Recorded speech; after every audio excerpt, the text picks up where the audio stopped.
మన ప్రభుత్వం రాగానే మనకి ఇదివరకులాగా మనకి రుయా హాస్పిటల్ స్విమ్స్లో కానీ 11 మంది చనిపోయారు. మనకి ఆక్సిజన్ లేకుండా కోవిడ్ సమయంలో అలాంటి దుర్భరమైన పరిస్థితులు రాకుండా 7 కొండల టీటీడీ నిధులన్నీ సంపూర్ణంగా మన ప్రజలకి, ప్రజాక్షేమానికి, వైద్యానికి, అలాగే ఎస్వి యూనివర్సిటీకి నిధులు కొరత లేకుండా చేస్తాం. అలాగే మనకి 40కి పైగా స్లమ్స్ ఉన్నాయి, 40కి పైగా వాడలు ఉన్నాయి. ఆ వాడల్లో ఏ మాత్రం అభివృద్ధికి నోచుకోలేదు. ఆరణి శ్రీనివాసులు గారి గెలుపుతోటి మనం ప్రతి వాడ అన్ని డ్రైనేజ్ ఫెసిలిటీస్ కానీ అన్ని మనం బాగు చేసుకునే బాధ్యత కూటమి ప్రభుత్వం తీసుకుంటుంది. అన్ని పరిశ్రమలు పారిపోయినాయి.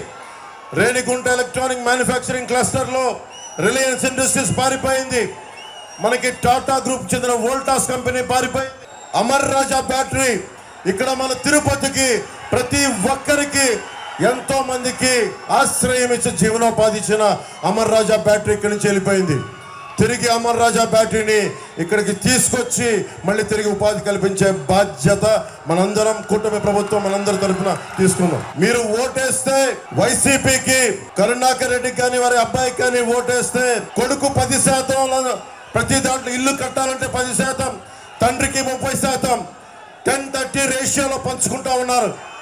మనకి తాడేపల్లిగూడెం ఇలాంటి నియోజకవర్గాన్ని దీనికి స్ఫూర్తి తీసుకొని కరుణాకర్ రెడ్డి గారు, వారి అబ్బాయి, వైసీపీ నాయకులు చెవిరెడ్డి భాస్కర్ రెడ్డి గారు కానీ, పెద్దిరెడ్డి గారు కానీ అందరూ ఎక్కడ పచ్చని చెట్టు కడిపడితే మొత్తం శేషాచలం అడవుల్లో ఎర్రచందనాన్ని సమూలంగా నరికేశారు.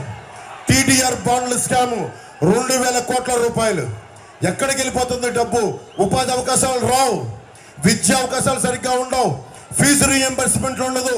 ఇది మార్చుకునే బాధ్యత రావాలి అంటే కూటమి ప్రభుత్వం రావాలి. మేమందరం అండగా నిలబడాలి.